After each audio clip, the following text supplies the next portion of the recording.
चाहे 3 अंक की संख्या हो, चाहे 4 अंक की संख्या हो, चाहे 5 अंक, कितनी भी बड़ी संख्या हो, अगर आपको सिर्फ स्थानीय मान मतलब प्लेस वैल्यू ज्ञात करना है।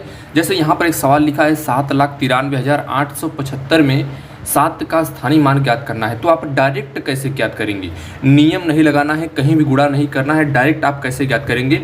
यहाँ पर देखिए इस संख्या में 2 बार 7 लिखा है। अगर हम बात करें पहले 7 की तो इसका स्थानीय मान कितना हो जाएगा?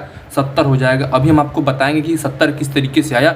दोनों तरीका बताने वाले हैं, नियम से भी बताएंगे और आपको डायरेक्ट तरीका भी बताने वाले हैं। अगर हम बात करते हैं इसका, इस 7 का स्थानीय मान कितना होगा, तो आप डायरेक्ट सीधे कहेंगे कि सर 7 के पीछे आप 1 2 3 4 5, तो आप कहेंगे कि सर 7 के पीछे हम सीधे 5 शून्य बढ़ा देंगे और आपका स्थानीय मान निकल जाएगा। अगर हम बात करें किसी दूसरी संख्या की, जैसे हम लिखते हैं कि 48,535 में हमको निकालना है 8 का स्थानीय मान, तो 8 का स्थानीय मान निकालने के लिए डायरेक्ट आपको करना है, कहीं भी गुणा नहीं करना है, बस 8 के पीछे आपको 1 2 3 शून्य लगा देना है, 8 का स्थानीय मान निकल कर आ जाएगा। अब हम यही बात करते हैं जातीय मान। जातीय मान का मतलब अंकित मान, जिसे हम लोग दूसरी भाषा में कहते हैं फेस वैल्यू। इंग्लिश में क्या कहते हैं? Face value. जैसे कोई भी संख्या लिख दिया जाए 3 4 5 2 में आपको 2 का अगर फेस वैल्यू ज्ञात करना है, यानी जातीय मान ज्ञात करना है, तो 2 का फेस वैल्यू क्या होता है? 2 ही होता है। अगर 5 की पूछे तो 5 का फेस वैल्यू कितना होता है? 5 होता है। 4 का अगर पूछे तो 4 का फेस वैल्यू 4 ही होता है। मतलब जिस अंक का आपको जातीय मान यानी फेस वैल्यू पूछ रहा है, उसका जातीय मान यानी फेस वैल्यू वही अंक स्वयं होगा। जैसे यहाँ पर यदि 3 का फेस वैल्यू पूछा जाए तो 3 का फेस वैल्यू यानी जातीय मान 3 ही होगा। लेकिन समस्या आती है स्थानीय मान निकालने में।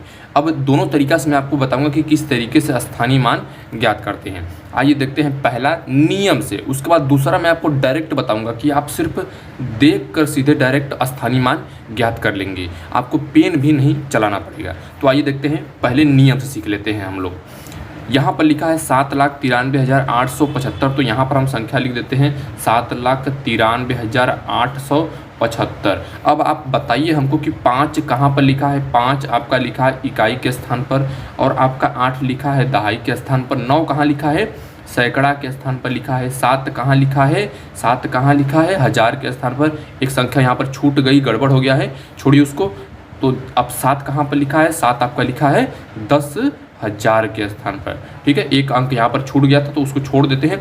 अब हम लोग कहाँ तक पहुँचे? 10,000 के स्थान तक। ये आपसे पूछा जाए कि 5 का स्थानीय मान कितना होगा, तो आप सीधे कहेंगे कि 5 इकाई के स्थान पर है, इसलिए हम 5 में 1 का गुणा करेंगे। इकाई मतलब 1 होता है, वंस बोलते हैं इंग्लिश में, तो 5 में 1 का गुणा कर देंगे तो आपका 5 आ जाएगा।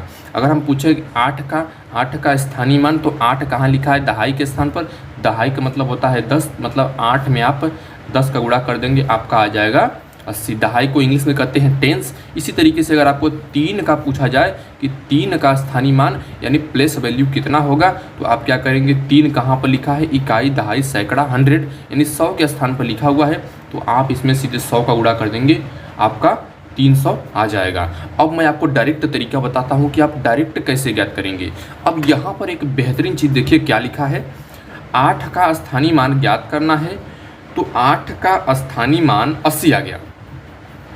अब एक बात देखिए, 8 के दाहिनी तरफ कितना अंक है? 1 अंक केवल लिखा है। 8 के दाहिनी तरफ केवल 1 अंक छूटा है, तो आप 8 के दाहिनी तरफ केवल 1 जीरो बढ़ा देंगे, स्थानीय मान आ गया। इतना गुणा करने की कोई ज़रूरत ही नहीं। उसी तरीके से अब यहाँ पर 3 का हमने स्थानीय मान निकाला था, तो 3 में हमने 100 का गुणा किया तो हमारा 300 आया। अगर डायरेक्ट करना पड़े, मतलब मल्टीप्लाई करना ही न पड़े, तो हम क्या करेंगे कि 3 के पीछे देखिए कितने अंक छूट गए, तो 3 के पीछे 1 2 अंक छूट गए, तो हम 3 के पीछे डायरेक्ट 2 शून्य बढ़ा देंगे। अब हम निकालते हैं 9 का स्थानीय मान, यानी 9 का प्लेस वैल्यू डायरेक्ट निकालते हैं। तो देखिए पहले तो हम 9 लिखेंगे। अब आपको यहाँ पर मल्टीप्लाई करना ही नहीं है। अब कैसे ज्ञात करेंगे? 9 के पीछे कितने अंक छूट गए?